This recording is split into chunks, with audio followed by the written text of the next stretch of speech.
Welcome to part 2 of working with automation within Studio One 3.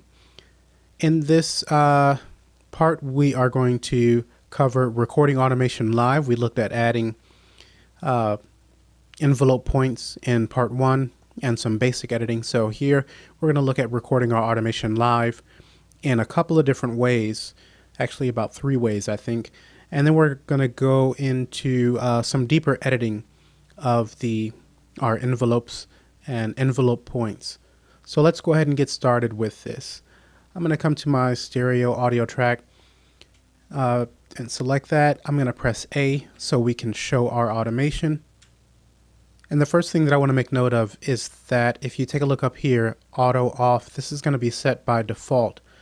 And this is where we want to come to first in order to enable us to record our automation live. Auto off basically says that it's not going to read and you can't write any automation.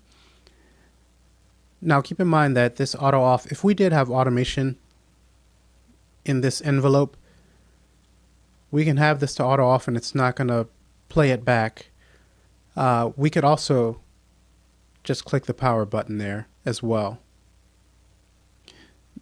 And I'm saying this because if we come to pan and have auto off, it's not going to read that. If we come to the volume also, it's not going to read this either. But if I turn read on, it turns the read on for pan as well. But I can hit this power button, come back to the volume, and you can see that this is still active while the pan has been turned off, or it will not be played back. So I'm going to click this power button to turn it back on. And let's just talk about this first one here, read. This is just going to read any automation that we have back. We can't record any new automation, it's just going to read. Touch. Now this is for if you have an external hardware controller that has touch sensitive faders or knobs, then if you have this setting on, as soon as you touch that fader or knob, it's going to start recording automation over what exists currently within your envelope here. If you have an external controller and it's not touch sensitive, you can still use this. It's just not going to start recording new automation until you begin to move that knob or fader. And we can access these first 2 modes by pressing J for read and K for touch. So J is read and K is touch on our computer keyboard. Moving on, we have latch. Now latch is similar to touch. Basically, if we play back, it's not going to record anything until we actually move a knob or fader on our controller, on our external hardware controller. This just leaves out the touch sensitive aspect of it. And finally, we have write. And if we have any automation within the envelope here, write is just going to do away with it and overwrite everything. So let's actually get some automation in here and then go over these a bit deeper. I'm going to come up to touch, and this is just going to be a rough way to get automation in here. This is not something that I necessarily recommend that you do to record your automation on a regular basis. But I'm going to go ahead and play back. And I'm going to grab the pan and just move this left to right. And you can see that our automation is being added to the envelope there.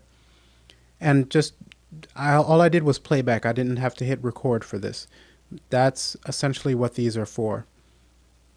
I'm going to hit the decimal point on the numeric keypad and come back to the beginning. And then I'm going to choose, actually I'm going to play back, leave it on touch. So you can see that if I grab this, I'm now taking back control. I'll stop and come back to the beginning with the decimal point, and we'll switch over to latch. I'll play back. Then you can see again, I can grab it and we take over.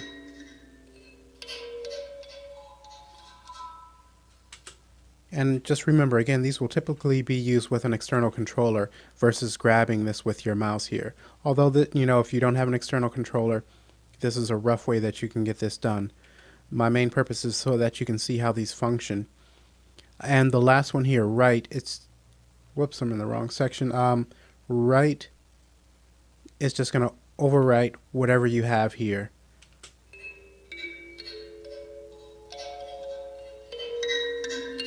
And so then I can come in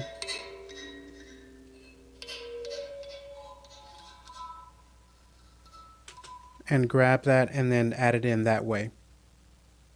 Another thing to keep in mind is that if I F3 and bring up the mix console, these settings here are going to correspond to the actual track. So our stereo audio track, we can actually adjust these modes here or change them here. So I'll put that back to read.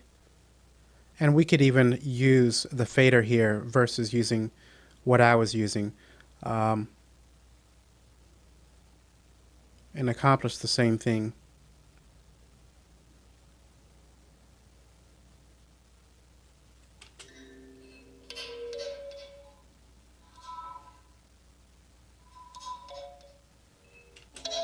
But I actually grabbed the fader and we're working with panning, so now you can see we can adjust here. And since I grabbed that fader, you can see that that automation is there as well. Now if I come back up, I'll F3 and close out the mixer, switch this over to the volume, and then you can see that's what I mistakenly added when I grabbed the fader there. And for now, I'm just going to go ahead and delete this automation out. One way that we can do that is by pressing 1 to bring up the arrow tool. Be sure that that's active. Just click from the left and drag out and hit delete. I'll then come over to the pan, click to the left, drag, and delete. Now let's take a look at a second way that we can record automation within Studio One 3.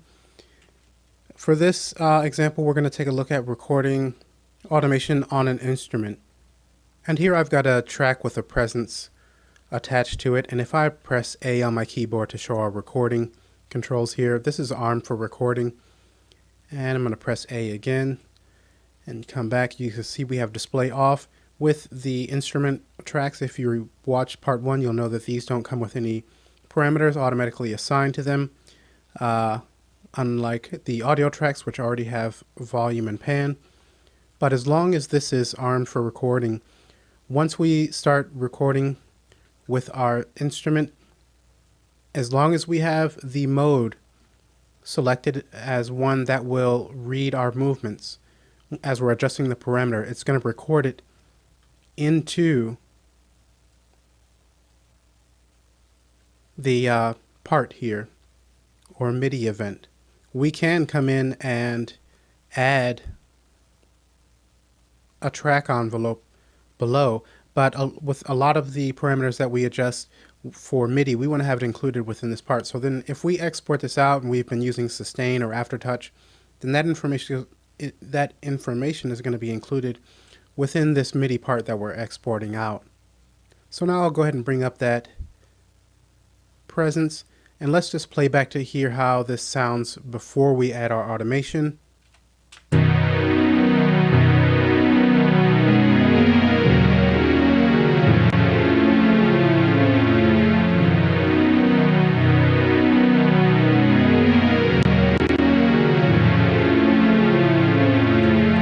Okay, so that's what it sounds like without our automation.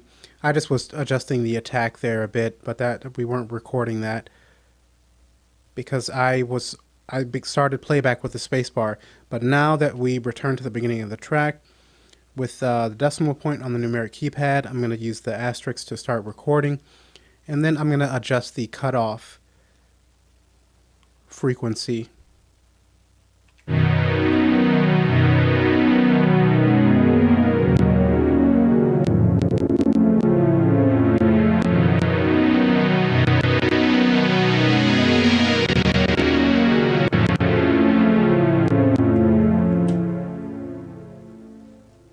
Okay, and if you hear distortion in this video, it's just I'm not sure if that's getting recorded. It probably is, but my computer's pretty tapped out. It's a slow one at the moment with these pads.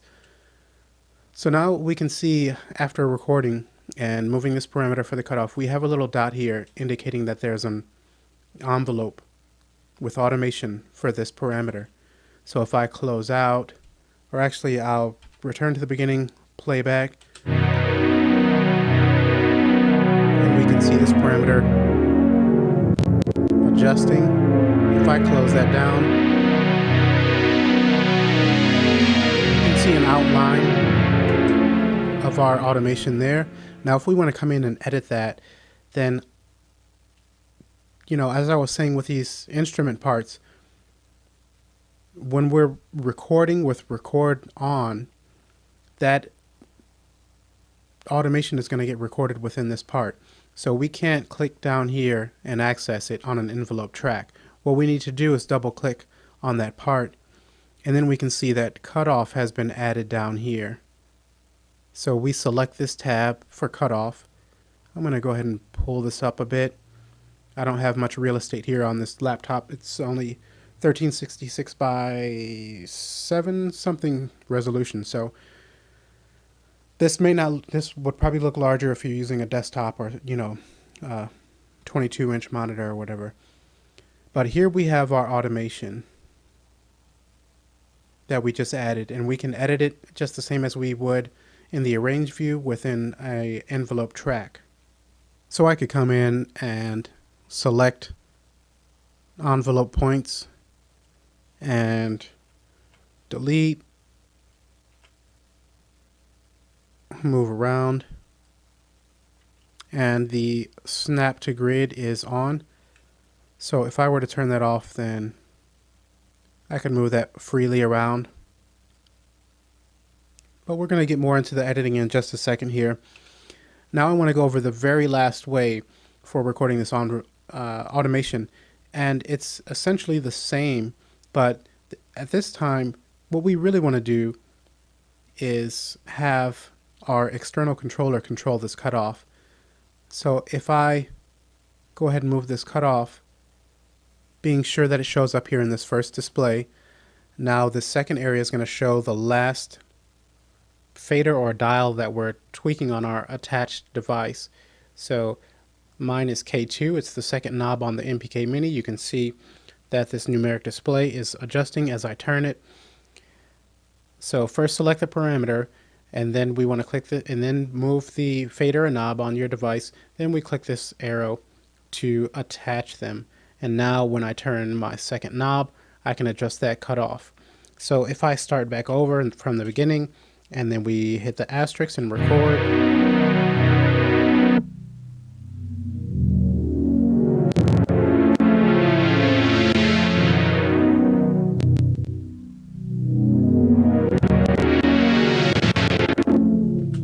Okay, and since we had touch as the mode of recording the automation, then as soon as we began to move that parameter or begin to move that knob on my MPK Mini, it took over and wrote over the previous information. As you can see, there's a lot more. There's bigger adjustments to the value of that filter. So now let's move on to some of the deeper editing features that are included with Studio One for editing our automation. I'm going to F2 and close out that editor. There's not that much real estate there, so I really want to edit something in an envelope track here so it'll be more visible and apparent of what's going on here. I'm going to go ahead and mute our presence and unmute our other audio track up top here. And I'm going to expand out our automation envelopes below here. And let's work with the pan. So I'll expand that out. As we noted in part 1, we can click and add points, and then click and hold and adjust these points. We can then select and delete those, and then in between our points we then get this other one that kind of pops up here, and with this we can create bends in our audio.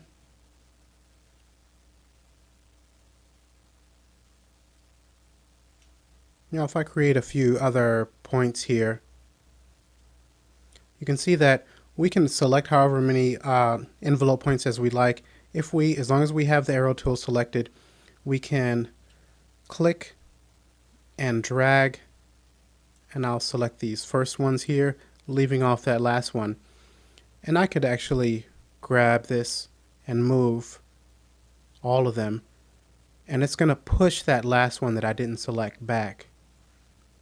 And you can see that it's jumping based on my quantize settings because snap to grid is on. And also notice as I move back, that last one that I did not select, it's going to stop where it was before, and the other ones continue to move on. So if I press N on the keyboard and turn off that snap, I grabbed the wrong one here. So we'll click again, select those first ones, and drag out. You can see it's moving much more freely here. When you're editing, it's important to keep in mind that these will be kind of constrained by your snap value if this is turned on up top here. So if I click that, and then currently it was on half a bar, so if we even took that down to 30 seconds and then I grabbed, it's going to look like it's moving more freely, but that's just because we're on those 30 seconds. Now we can right click on an envelope point, and we have access to changing the color, the value by clicking and inputting our own value there, and we can cut, copy, or delete. If we would like to constrain the movement of an envelope point vertically or horizontally, then we would simply hold down Control on our keyboard, select it, I'll hold down Control, and you can see we get that extra line there, or these extra lines, horizontally and vertically.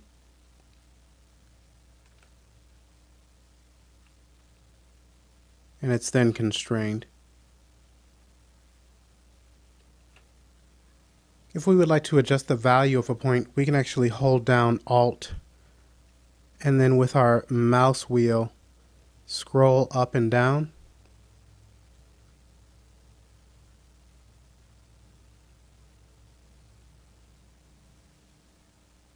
Now let's take a look at the paint tool, and this actually has more to do with kind of recording automation, so to speak. I'm going to select all of these and delete them out. Now if I press 5 and we're actually on our paint tool here, we can click on this arrow here and see that we have numerous options here for us. If I choose freehand, I can come in and draw in however I wish to do. Studio One is then going to get rid of a lot of those points, and just to make this a bit more efficient. Now, of course, that's with freehand. We can draw however we'd like. Also available to us is a line tool. And actually, I'm going to press 1, bring the arrow tool up and get rid of that so we can start from scratch. 5, go back to that line tool. Here we can draw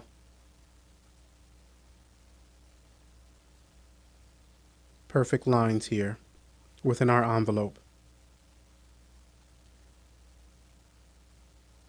Next, we have a parabola.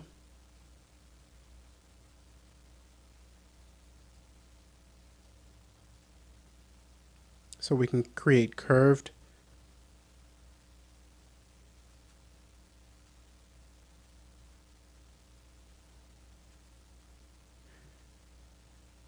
And then we have square.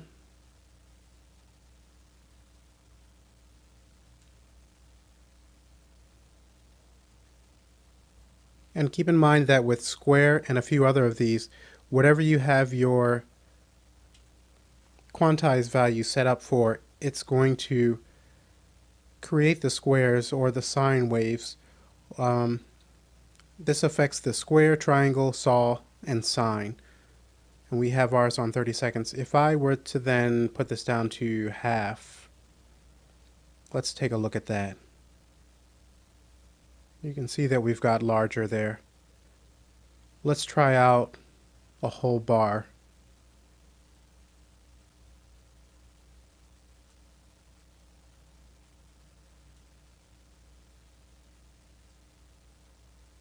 Okay, so you can see how that works there. We also have triangle. And so the higher up you drag vertically, or the lower, it's going to adjust the value. And then as we go out, we're just adding length to the time in our arranger. So if I'd like for this not to be as dramatic, I'll just go pull down vertically. And I can keep going to invert that.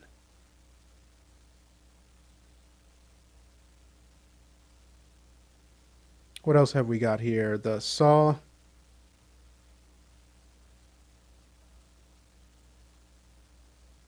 And I can also still come in here and press 1, bring up the arrow tool, and drag these while they're selected to move. If I deselect them, I can select a single point and then adjust that as well. But I'll 5 and come back to our paint tool. And lastly, we have sine. A sine wave. Okay, and just remember to keep your quantize values in mind. I'm going to put this on quarter. And you can see how that adjusts that.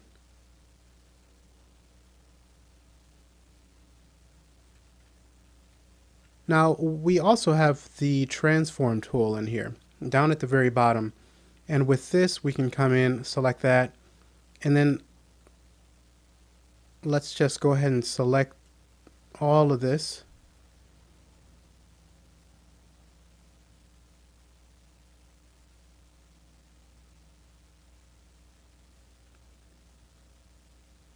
And drag that out. I'm not sure why it went in there so small, but we have these handles. In the center we have one on the top and bottom, then on the corner. If we hover over, we can then grab that and shrink our automation. We can also pull down on that like so. We can come to the center and adjust. And I'm going to press 1 to bring up the arrow tool and get rid of that. Select our points, delete those out. I'm not happy with the size of, and I want that sign again. I wasn't quite happy with how small that was showing up. It wasn't helpful for the example. So we'll choose the transform again. Select that. Now we can come to this corner and kind of squash that in. We can even come even further and flip it around. Again, drag from the edge to pull that in. As you notice, those sine waves become even tighter.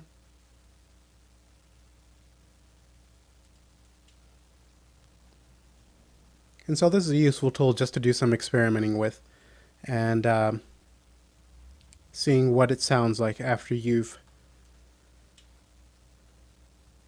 tried out a few tools. So this turned out to be a bit longer than I have expected, but there's one last thing that I'd like to show you, and that is, let me and get the arrow tool back up. If I double click on our instrument part that the presence is attached to and open up the editor where we can come in and edit that cutoff that we added, just know that you can actually edit 2 different parameters at the same time. If you notice at the top here, typically we would click and select our velocity, modulation, pitch, bend, aftertouch, and so on. We can also click on this second icon here. It's going to open up another window, and we can adjust that there. We can create a bit more space here as well. Again, I'm on a smaller monitor. Now we can select and adjust up top here, and then adjust our cutoff down here as well. Just a cool feature that I think is helpful for if you are doing some intense editing with your automation parts, velocity, and you want to be sure that they're kind of synced up together. It's good to have them side by side here.